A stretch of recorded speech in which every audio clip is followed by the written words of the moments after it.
My name is Paulie. Came from Fremont, California, with Sunny. So to be honest, I have some problem and I mean, I'm not a speaker. I have some problem in coordinating the ideas and say, forgive me. If, so let me back off a little bit about my spiritual life right from the beginning. Up to the point of 1995, that's the year I got married. My first God's experience, I was a Sunday Catholic, going for the church, Mass, Sundays, and CCD, normal family prayer. That's the way I brought up in a village. I'm from Chalakudi. Anyway, so since 1995 I got married. So during the marriage, I was working in North India, going through some severe physical. The environment, and it's very hot. That in North India, the job situation was very, very hectic, and so really I'm going through some sort of a hell. So that's the point I got time to get married. So I got a proposal from Canada. So I'm about to marry. The arrangements are going on. So the day came to make the decision whether I should go for this marriage or not. So that is my first God's experience in my life.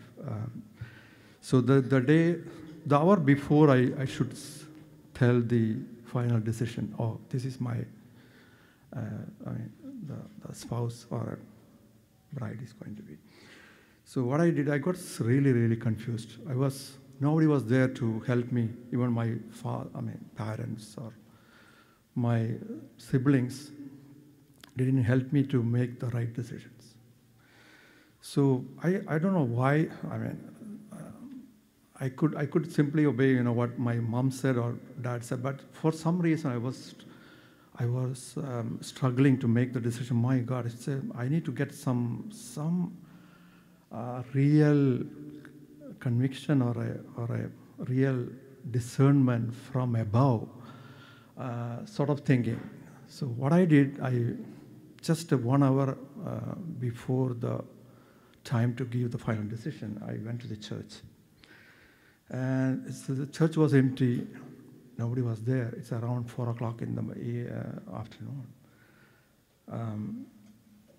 I asked, God for the first time, my God, I need to get the decision.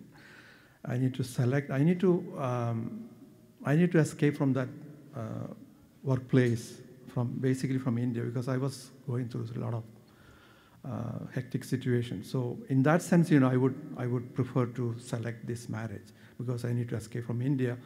I'm going to be going to Canada and a new environment. People are that time, desiring to go out of India, going for job and good life situation and all. So still, I was asking, I didn't get any answer from God. So I don't have any vision that time and all. It's a very child in the spiritual life.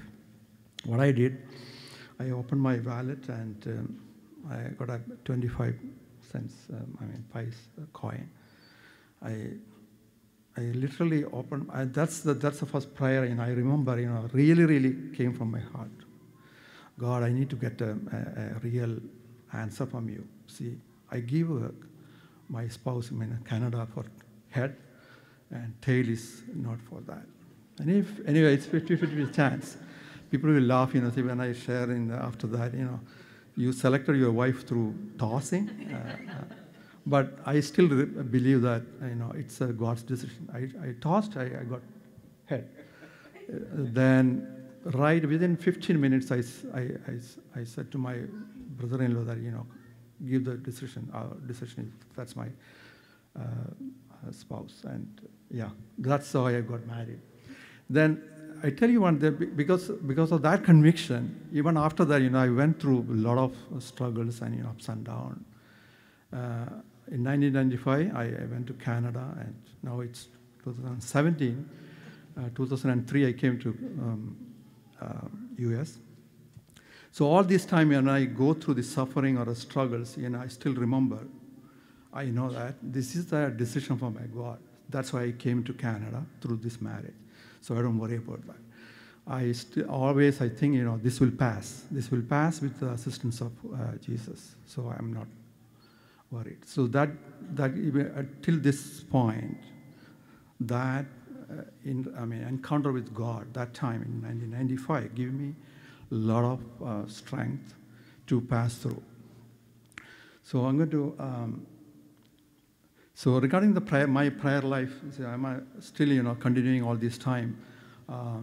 Even though I got exposed to a lot of prayer groups in Canada, the day I landed there, in the middle of a prayer group. So we call it, I don't know whether you know that, Gethsemane prayer group in Toronto area.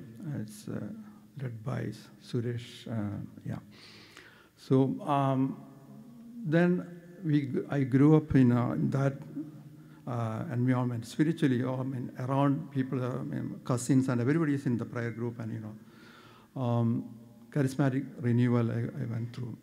But all this time, so then slowly we happened to work with the Jesus Youth in Canada in 2001 onwards. So all these times, my point is, so some sort of emptiness in me. I used to pray, not regularly, but used to go for part of the world. I have gone through all this spiritual environment, so I was not against to anything, but supporting anything. But still, I would say I spent a lot of time and effort to grow up in the spiritually, but I didn't achieve anything. So all this time, so I experienced some sort of vacuum in me. I was asking myself, why?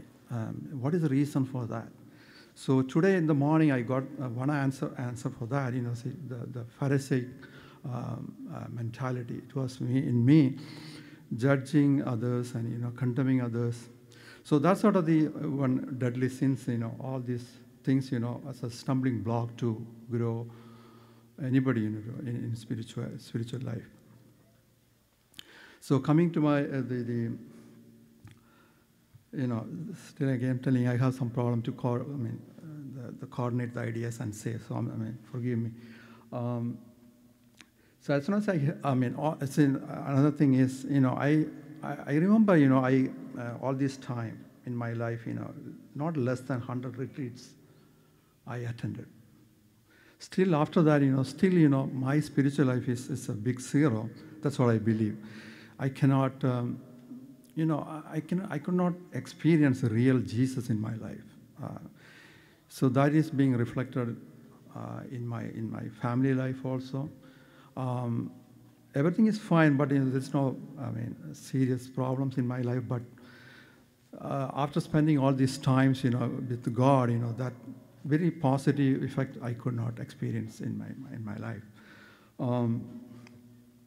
Since what I'm trying to say is, as soon as I hear about this summit, after hearing the first talk by my brother Paul, so then that is the time, for the first time I realized, my God, this is a so dramatic change in my perspective or my thinking. I need to really explore this. So I could not right away decide to come for this retreat. But let me tell you, now I'm a person without job since last 3 weeks. I lost my job 3 weeks ago. Then my wife is also without job, so basically both are unemployed at this point. That struggle is there. So in the middle of that struggle, when I heard about this summit, then I understood. I thought, so my wife was pushing me to go for the retreat, but I said, no, I need to get the job, that is more important, because the struggle, both are without job at this point. So then I got an interview sort of things, then coming to that, so really, let me explain. one of the talk, prayer with fasting and suffering, that is already being manifested in my life. So let me share that quickly. See, my job was, I was working in a last job for the last 3 years. So because of some politics and all, see, I lost my job 3 weeks ago. So the 2 weeks before the last day of my job, so I got some indication that I'm going to lose the job. But still, looking back to my 3 years of my career in that company, I identified some sort of the mistakes or some problems, like personally. So, which is, I took my job as a first priority, giving less importance for Jesus in my life, that sort of things. Other than that, a couple of the mistakes or sins I did. So altogether, I realized that, this is not my job. So God is planning something in me. So I need to support that. So what happened actually, before watching your video for fasting, prayer with fasting and suffering. So what happened 2 weeks before my last day, which was February 22nd, was my last day. So I decided to fast, really fast, that 2 weeks. Eating nothing in the morning, only after 8 o'clock in the night, only I eat. So during that time, I mentioned about some sort of politics was going on there. So that's sort of some sort of humiliation, some professional humiliation or some sort of rejections in the workplace in order to get rid of me. That's what happened actually. So while I was going through that phase, I was in a different experience because of the fasting and that real rejections and was going through without food. It was a very remarkable experience in my life. Still, so then I was thinking about, what sort of compared to the rejections, what Jesus went through, this is nothing. Still, it was a very hard time for me to take up that. Because I'm a person who contributed a lot for the company, which is being recognized as in so many different ways. Then after thinking all this, then I cannot accept this rejection. And hearing my ears that, I'm going to lose the job. So I cannot accept altogether. Still, during that 2 weeks of time, I really, really experienced your talk. That's what I'm saying, after that fact. So I went through, the last day came, then the great difference what I felt is, I didn't feel any anger or ill feeling to the company or who made the decision about my loss of job. So from that I realized that this is a real plan of God, and this phase is God is letting me to go through. So I peacefully passed that. Another miracle happened is the very next day, February 23rd. I found a position for me in the website or something. So thinking about my career and my discipline and all, it's very hard to get a job in San Francisco at this point. But this is a key job fitting all the skills. Happened to published in the website on the day after my last day, means February 23rd. So I prayed and I responded 3 days after that. So when I responded that, within 3 hours they called me and set up the first interview in the week, and second interview, I got the second interview the following weeks, and I passed that. Then that's the time, so we need to make the decision to go for this retreat or not, this summit. So that's what I got really amazed by the God's plan.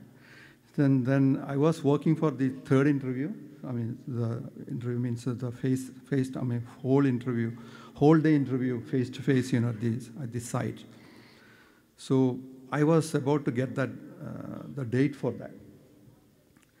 So then, for some reason, so God arranged such that some sort of delay happened to the company, or the boss was traveling and all.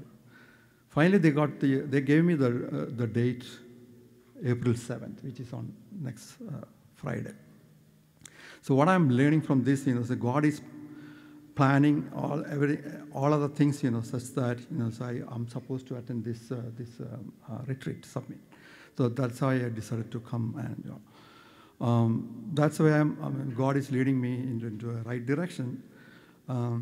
So coming back to the content of the retreat. So some of the eye-opening theology, what struck me is, one is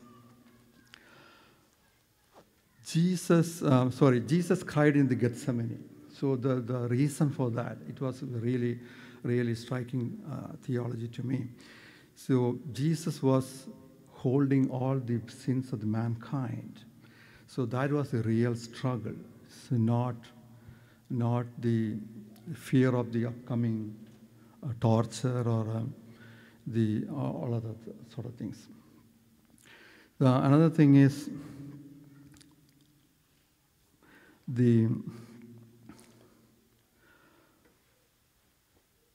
he's an intercessor he's still suffering. That's a second thing striking me. Jesus is still in the heavens struggling to save the souls. So whenever we sin, it's a real pain for the Jesus in the heaven. So he is interceding for all of us to get all the souls back to the heaven.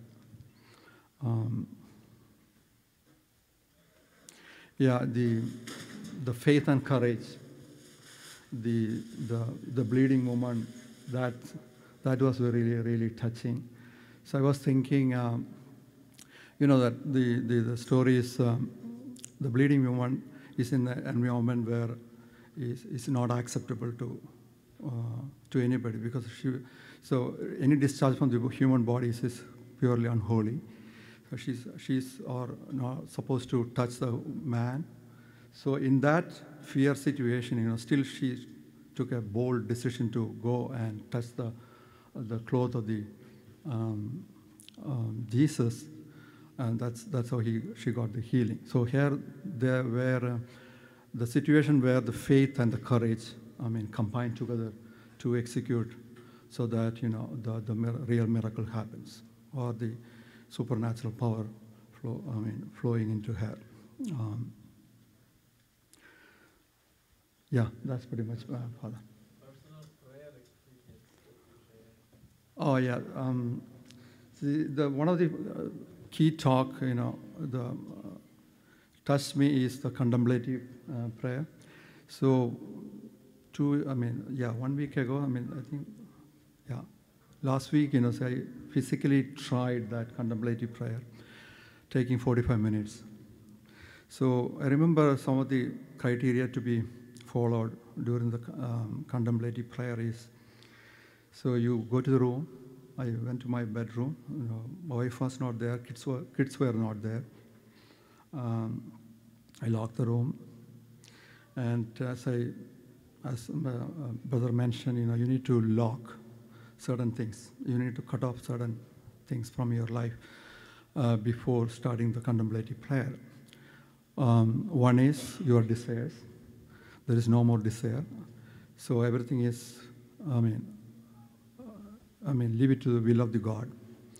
Then all your visions, there is no vision. So everything is, we surrender everything and cut off from all worldly factors or elements.